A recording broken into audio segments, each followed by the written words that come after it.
Okay, my name is Günther Fellinger-Jahn. I'm the chairman of the Austrian Committee for NATO Enlargement, and it's very clear. I call for the dismantlement of Syria. Syria must be axed.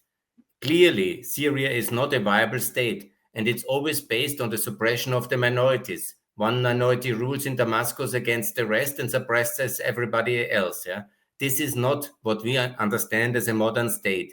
It was good that the Russians are out. It was good that Assad has flown. That was all a complete disaster. But we can maybe leave Damascus for Mr. Shara, but not the Kurds, not the Druze, and certainly also not the Alevites of the coastal region of Latakia.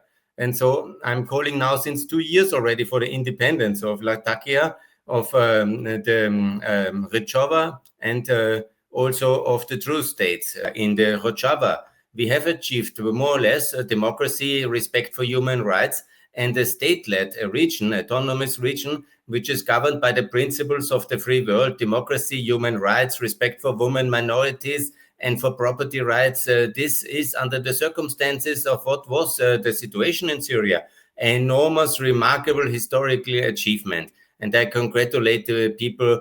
Basically, it's the Kurds, but there are other minorities.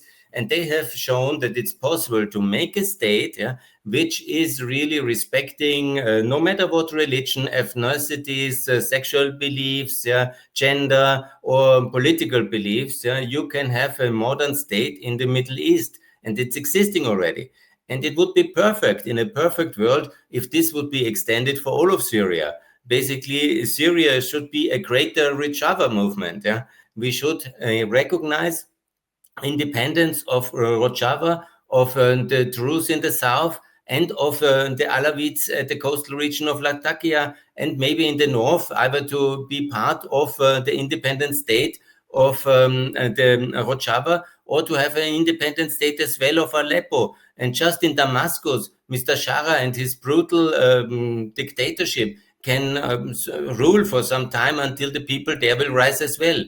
But there is no future for Syria in itself. And if we believe in it, it will be always to the detriment and to the costs and to the bloody toil of the Druze, of the Alawites, of the Kurds, and of the many, many other minorities, especially as well the Christians who live in Syria. And they will be always the victims of such a terrible dictatorship, which I fully oppose. And Syria basically is a successor state of a colonial suppression system of the colonial European powers or the Ottoman powers before.